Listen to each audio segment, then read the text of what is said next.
Hello student, आज हम 14.2 का क्वेश्चन करेंगे क्लास 10th का। इसमें हमें क्या निकालना है? इसमें हमें मोड निकालना है।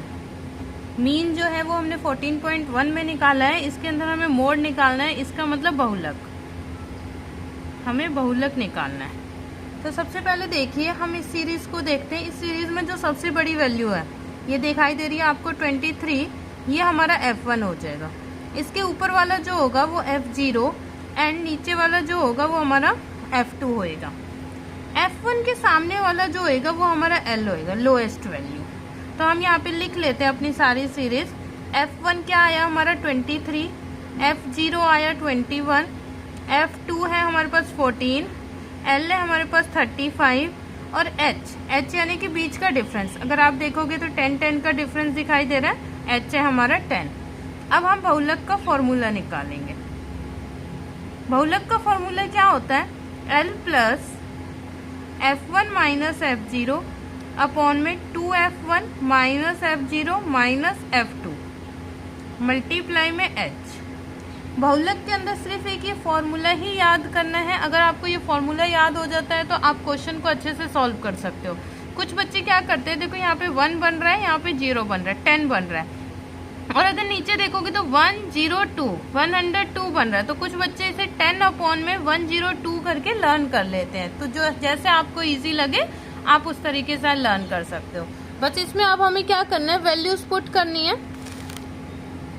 इसके अंदर वैल्यू पुट कर लेते हैं हम। L है हमारा 35 प्लस अब ब्रैकेट F1 है हमारे पास 23 माइनस F0 है 21 अपॉन में 2 मल्टीप्लाई। बीच में जब कोई साइन नहीं होता तो हम मल्टीप्लाई का डालते हैं। F1 कितना हमारे पास 23, फिर ये माइनस F0 है 21, फिर ये वाला माइनस F2 है हमारे पास 14, ब्रैकेट क्लोज, मल्टीप्लाई में H है हमारे पास 10। अब देखिए सॉल्व करते हैं हम। 35 प्लस 23 में से 21 जाएंगे तो कितना बचेगा आपके पास 2। अब देखिए ये दोनों मल्टीप्लाई में, हम इनको मल्टीप्लाई कर लेते हैं, 46 आ गया। और ये दोनों देखोगे माइनस की वैल्यू है, तो माइनस माइनस क्या हो गया, प्लस। तो इन्हें हम प्लस कर लेंगे, 35 आ जाएगा। लेकिन साइन जो है वो हमारा माइनस का आएगा क्योंकि माइनस का 21 बड़ा है। मल्टीप्लाई में हमारा 10। अब देखिए 35 प्लस 2 अपॉन 46 में से 35 जाएंगे तो 11, मल्टीप्लाई में 10। अब हम इसे सॉल्व कर लेते हैं। 35 प्लस 2 मल्टीप्लाई 10 कितना हुआ आपका 20 अपॉन 11। अब देखिए इसे सॉल्व कर लेते हैं। हमारा क्या आ गया 35 प्लस 20 अपॉन 11। इसके अपॉन में कुछ नहीं है, 1 लगा देते हैं। अब जिस तरीके से हम एलसीएम निकालते हैं, 1 को 11 से मल्टीप्लाई किया तो क्या आ गया आपका 11।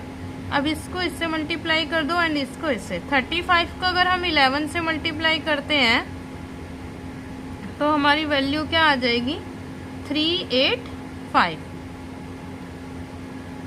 प्लस 1 को जब हम 20 से मल्टीप्लाई करते हैं तो 20। अब इनको प्लस कर देते हैं, 405 अपॉन में 11। अब क्या करना है, हमें डिवाइड करना है। तो 405 को 11 से डिवाइड करते हैं। 11 3 जा 33, 7 एंड ये 5 आ गया हमारे पास। 11 6 जा 66, माइनस किया तो यहाँ पे पॉइंट लगा, यहाँ भी पॉइंट लग जाएगा 0। 11 8 जा 88, फिर 2, फिर एक और 0 हमने लगा ली। 11 1 जा 11। बस इतना ही कर लेंगे हम। हमारा आंसर आ गया 36.81। तो ये हमारा बहुलक निकल आया।